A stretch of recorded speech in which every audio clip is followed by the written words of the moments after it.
誰冇成去雞啊？去雞啊！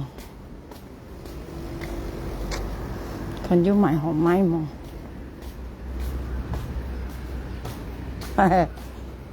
？ăn điều ban chìm lưới hồ cái nào điều ban chìm lưới hồ朋友哈điều ban偏hồ哈真正難趁chìm死嚟嘅下係嘛偏又偏唔來講又講唔來哎呦兩班偏hồ啦而家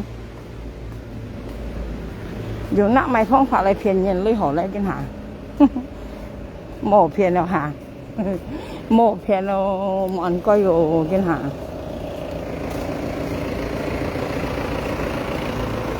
冇人歸騙嘞，話知你講乜雞啊？可以，話知你呢樣，冇驚啊！呢一朋友，我跟你講，見下是扣客了嘛。其實我是講沒叻嘅朋友㗎啦，他們我去鋪頭。行道行當山鋪，我當山鋪，以前當然山鋪，你看下，前當然山鋪㗎，啊，你看嚟專業啊，前當然山鋪，啊哈，啊。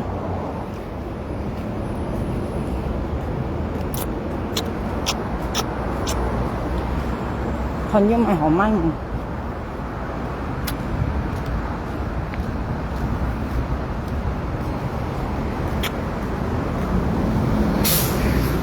愛情打下去啊！哎，cái sao嚟齊你啊？嚟齊你我愛打天你都咪通嚟齊你，其實我要買跟你講啊，其實你愛聽我電話嚟齊你。你打不啱咩好嚟齊你，我要杯跟你講啊嚟齊你。其實你全年會被猜過呀，其實全年會被猜過呀，嚇！其實全年會有戰爭猜過嘅朋友家，喺講啲嚟講啊，全年會戰爭猜過嘅，全年會係牙媽係偏甜啲啊。牙出啊！我都當按恐怖，按殺人去，按殺人戰爭恐怖嘅。嗱，啱嚟自愛錢咧，你喺度啊？我而家樓咧，而啲舊女啊放一件嚟咧，嚇30-40M啊，30M 度啦，見下啲樓啊，見埋錢加價啦喎，30M啊嘅樓啊。我嚟自識你喺度，即係幾愛錢咯，唔係啱嚟自啲，幾愛錢啊朋友家，啊呢啲啦，咪有30M 一件嘅女啊，啊呢女到1000個萬咯，可以1500萬咯，見嗱啲樓咧腰氣冇跌啊，兼都係啊，嗌佢出嚟買東西，是喺講笑嘅。其實我是講係唔係叻，我咩講唔係叻，搞笑係愛商場係就唔係了。因為因為是間未場，你是唔從人家商場是要女場話，係啊，個嘴咧長長短短，騙來騙去要女好場，我是冇女場咧去，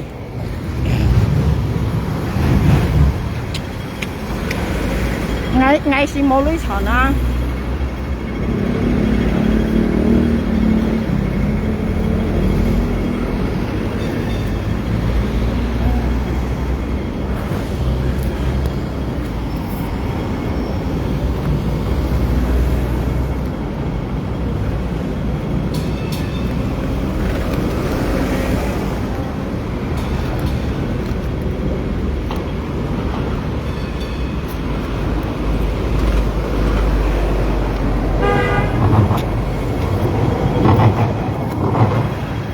搞笑咧，其實我近有啥講啊？我商場我就唔係了朋友家，你講我叻搞笑我就愛搞笑咧。切家粒搞笑了，香腸我就唔會啦，老實講，切家炒唔到嚟食啊，切家又唔係便宜嘅類，係啊，切家又唔係便宜嘅類，又唔係想炒頭食，炒明些小粒啊。呢啲啱意思啊，啱意思講啲啊，切家唔係想炒頭食啊，呢啲啊，其實咧，切家唔係想炒頭食。便宜咧，切家唔係便宜嚟攞呀，炒嚟冇用啊！分面啊，我叫下東西。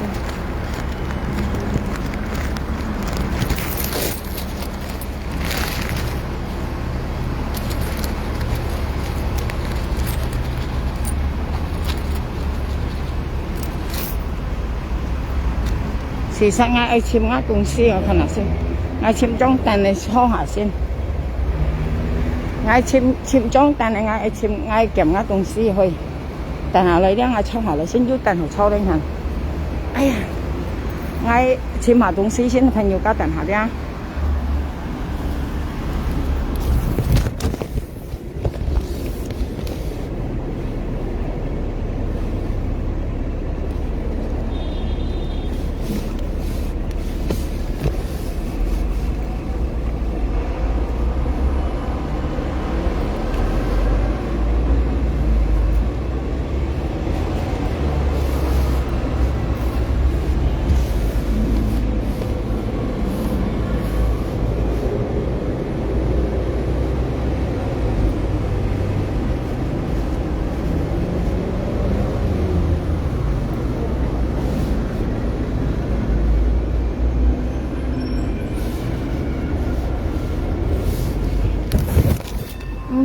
我冇帶到出來啊！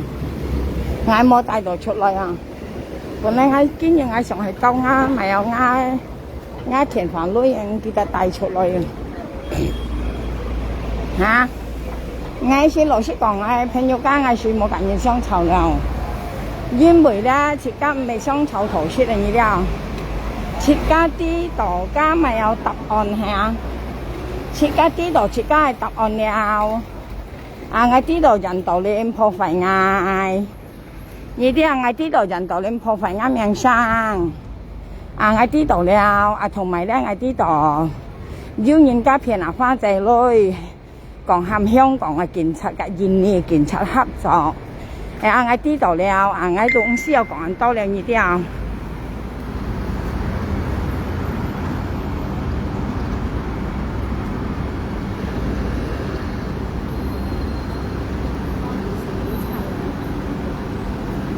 意思我知道了啊，知道切家唔需要講咁多啊。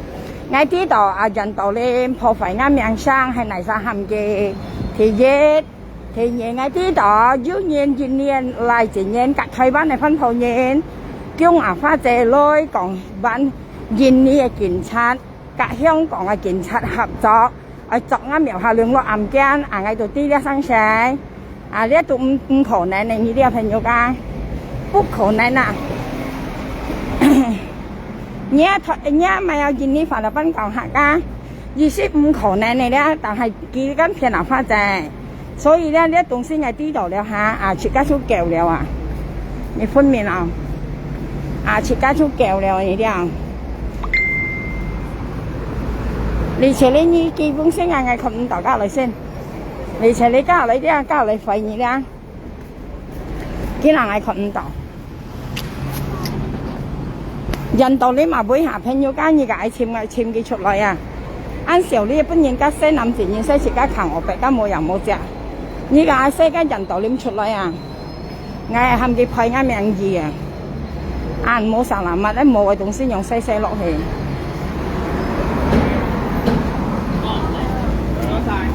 拜拜。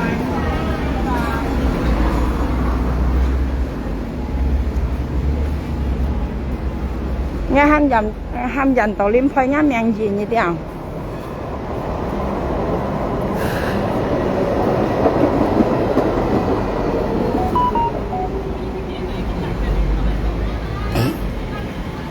你冇嘅東西用很少啲人啊，喊嘅人啊啲，喊人道念西嗌強我俾你先提除啊，因為佢破壞啱名聲呢啲啊。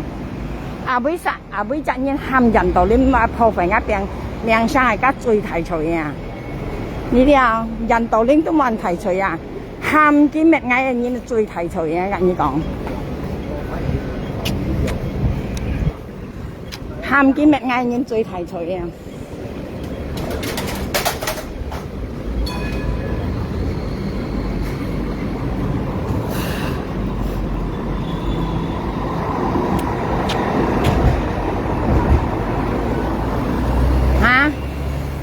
ที่เรา冇人改片了，冇片了，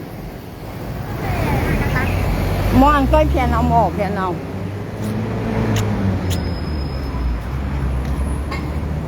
冇人改片類了，冇片了。只那片都片個細類呢啲。我跟你講啊，本來個燉豬肉配豬肉啊，哎呀，好笑啊！我從係我要嘅買啊，叫要嘅盡到先後講啊，啊！佢冇説落計燉配豬肉咧，啊熱咳也咳話，意思計燉豬肉冇説到啊呢啲啊，計燉配豬肉冇説到啊熱咳也咳啊，啊要答我嘅名但係冇説到啊，你咪喺度咳啊，真再過要答我嘅名冇説到啊，咪咳死我出個片啊！很好笑那個，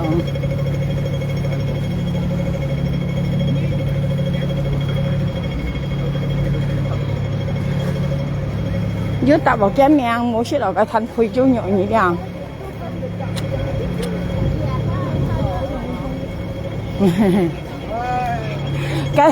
cái thân配豬肉要皮冇識啊，唔咳死啊，熱咳也咳。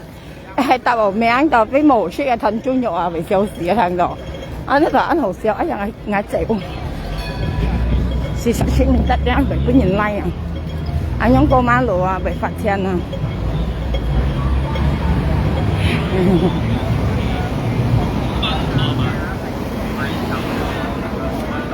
很好笑。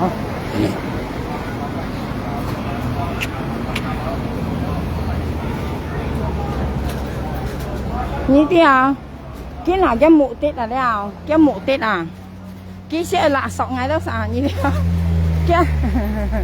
嘅目的咧，幾時係垃圾嗌夾翻正呢啲啊？幾時上係垃圾嗌夾翻正啊？嚇！嗌支幣冇摸，嗌支幣要摸下對炸支摸半嘢啊！你咪係西氣啊，西氣還是西氣啊？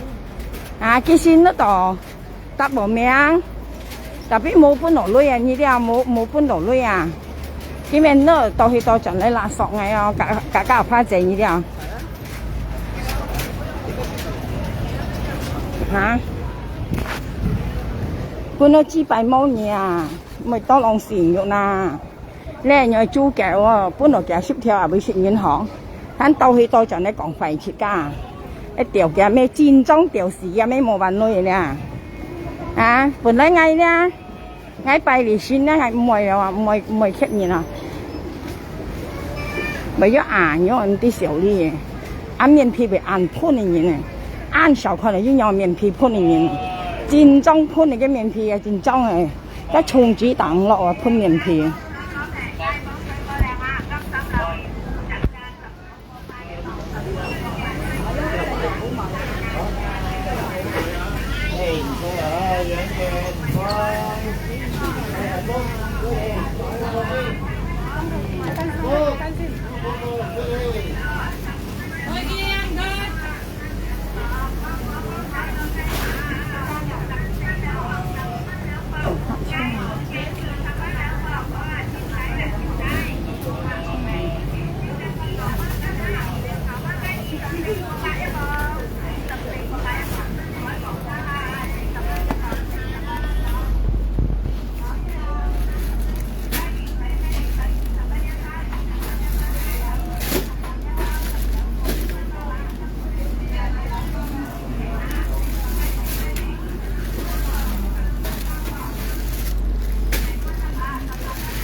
ngày mấy cây dứt rồi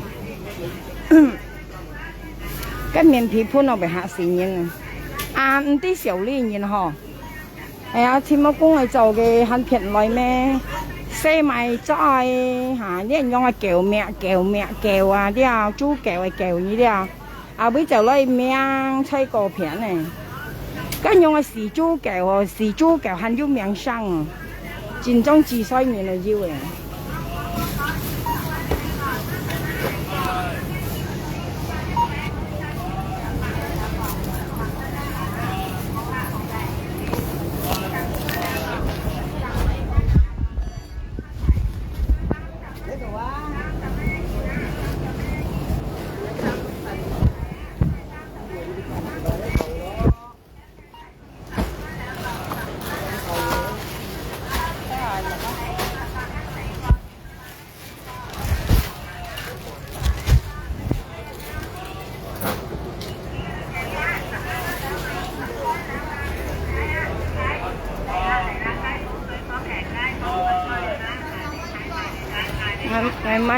買人做買雞翼啊！啱嚟自係咪破雞翼手做嘅標價？阿生啱嚟自講係咪買啦？我兩班都做出嚟買啊！見人出嚟買破胡椒雞翼啊！呢啲啊，破胡椒雞翼同埋嗰啲咪望姜雞翼啊！生啊，我嗱醃到個咪向我家醃到個咪仲先嗬。香苗下啊，香苗雞翼幾咩錢人？嚇，叫飲叫梅啦，啲人用係豬腳嗬，咁名個豬腳話俾就嚟名係乜嘢嚇？豬腳都有名啊，係配名義哦，意思係配名義人用啊，啊탕就被咬心啊，看到咁名咧就嚟被內歸啊，但熱熱雪白喺度寫啱名，條線一咩嘢好冇寫啱名了啦，豬腳啊，條嘅咩專業一寫啱名，寫啱名就咪少。啊，其實nó tỏi là sợ ngay cả pha chế nha, nghe mấy chi ngay chú chi bảy món ngay tự gì trà bún nhỉ à, như thằng đó chi bảy món à, điều nhà mấy như xây ngay miệng ngay sầu nhiều đi hay mày, nhà mấy chi ở xây ở kỳ sinh những cái cũng mới trời như kẹn như là hắn này ở xây rồi, nhà mấy bên nhìn tiểu tí soi chỉ soi như này, chỉ soi như này điều, tí xấu đi唔啲小呢，日日喺度生意嚟命啊，正宗唔啲小呢，咁面皮鋪落點黑啊？啊，尋個嗌得嗌咖啡四手叫佢用，啊熱切色，一喺度生嗌，一係生入花仔，你生入花仔生嗌到咪少，嗌咗晒手二女啊，咁面皮鋪落為事，你愛簽都未簽嗌兩沙，係啊咪沙第一面片女啊，跟住識簽字話。thầy kiến chi như chim ngay đầu máy như chắc bên nhân quận nhất theo là thì sẽ nhìn cầm chim cái nhìn theo phiền là phát chế luôn nhìn cầm chim cái như chắc chỉ quận nhất theo là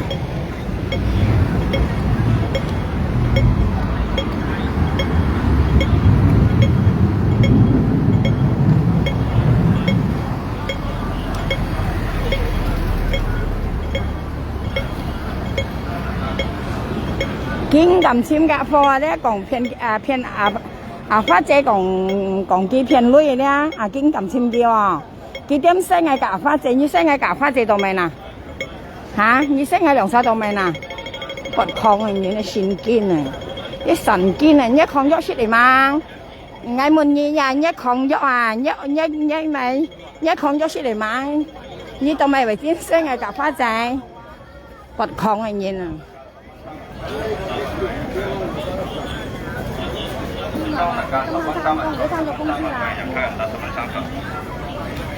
sau là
cái mấy điều chặt đấy xoay khoan很香，ăn香了就xoay khoan。bệnh tí xỉu ly và cái này đồ xe ngắm miệng à em muốn là yêu nhìn phiền lôi xe đồ nhá miệng cao lưới phiền đồ một bốn đồ nhé à như thế chìm đẹp nhìn mà như kinh xe ngắm miệng cả phát triển miệng như mày dùng nè à cái ngày xe出去như tí đồ mày hổ léo đồ mày như vậy hắn xe ngắm miệng là ăn kỳ quái電子癌淡美nhìn cái thân phải chú nhọ này à cái thân phải chú nhọ kia mua ship tàu à cái như còn nè mày nhiệt tàu à mấy tàu phát tiền nào cái bật lưới không gì nào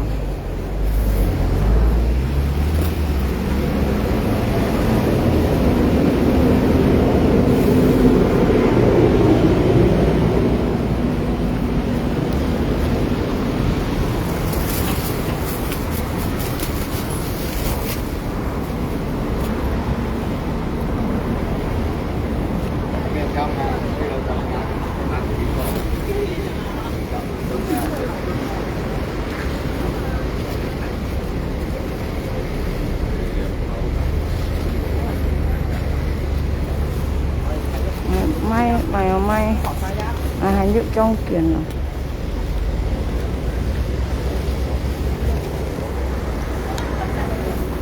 nó sống may ấy à trong tiền